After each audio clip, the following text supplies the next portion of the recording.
And so Jesus, over all these sick folks, and the Bible doesn't tell us what he did with the other folks. In my spiritually sound dream world, I just imagine that he walked around and did duck, duck, goose.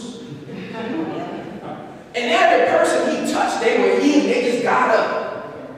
And when he got to the goose, that was a special, extra, special blessing. But as he walked around, he touched and healed and touched and healed. And folks were just walking off. And he got to this brother who was there for 38 years.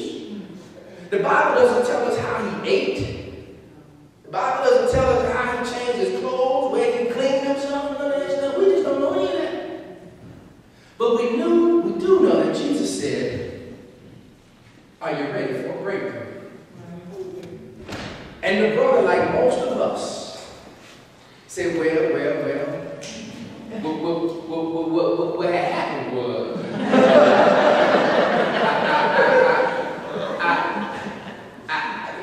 I would have, could have, should have, but ain't nobody helping me. Ain't nobody really love me. Ain't nobody trying to hook me up. Everybody getting theirs, and they got their income tax early and got, and all Jesus said was, are you ready for your breakthrough? Are you ready to be healed? And the brother went on, well, if this would have happened, then I could have, perhaps, nobody loved me no more. I can't get no hookup. And the brother went on and went on. And Jesus gives him 3 commandments. The first is get up. Brother, you've been laid down too long. Get up. I know you don't believe that you can walk. I know that you don't believe that you can stand up. I know that you don't believe that you can get another relationship. I know that you don't believe that you can really be successful in that job. I know that all over your life people have told you that you would never amount to anything, so you started believing it. I'm telling you to get up. Get up and feel good about yourself. Get up and push your chest out. Get up and shake it off. Feel the sun shine on you. Get up. Then he says, take up that mat. You've been wallowing in your sorrow for too long. You've been swimming in your tears for too long. You've become complacent in that old mess. You let a temporary setback be a permanent address. Get up and take up that mat. You don't live here. This is not your home.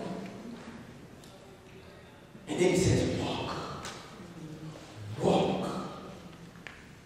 Walk. Move. Do something. Action verb. Go. Make a phone call. Ask a question. Go do an interview. Go fill out an application. Go ask that person you like out on a date. Go spend some time with your children. Go walk. Do something. Something. And the man, after 38 years of laying on that mat, got up, rolled that thing up, stumbled around his back, and he walked. And what I love about this scripture is he didn't walk into the pool, y'all. He didn't have to get into the pool. See, Jesus was healing people walking that way, away from him. They didn't need that mysterious, magical pool. Brother didn't get wet. After 38 years of trying to roll over and belly flop in that water, he just got up, was healed, and walked.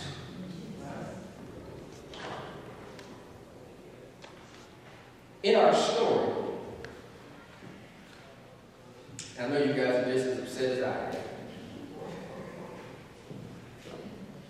We understand a breakthrough is a transitional, transformative moment where where obstacles, detours, and distractions no longer can keep you from your goals. You may have heard the story from the framework of Anne getting her breakthrough. And clearly she did. Her goal was to see. Because you understand that being married was secondary to being able to see.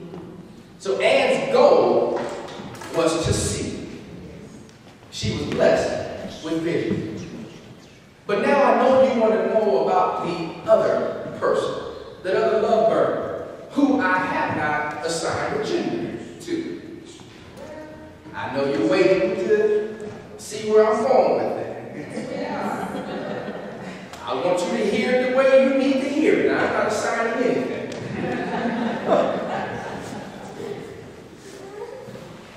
And loved God so much, and loved, you waiting for it, huh? oneself so much, and loved Anne so much, that in the infinite wisdom of wanting to do, and wanting to give, and wanting to be obedient, and wanting to sacrifice, the eyes came out and were given. In that action, in that obedience, love was manifested in that person's heart. The resolve of the relationship was resolved. But the self-love for doing for another, what one would want to have done for themselves, is where the breakthrough is. You may be down to your last dime, but that's only one way to see the story. You may be unemployed. You may be underemployed. You may be on the brink of all kind of chaos, confusion, and distress. You may be staring trouble right in the eye. But that's only one way to look at it. When you look at it from a perspective of your love for God, your love for self, and your love for one another, the story changes. Because just as somebody walked into that life and gave up eyes, somebody's going to walk into your life. The question is, when they walk into your life and say, are you ready for a breakthrough? Are you going to do like the brother in the Bible and say, well, or are you going to say, yes?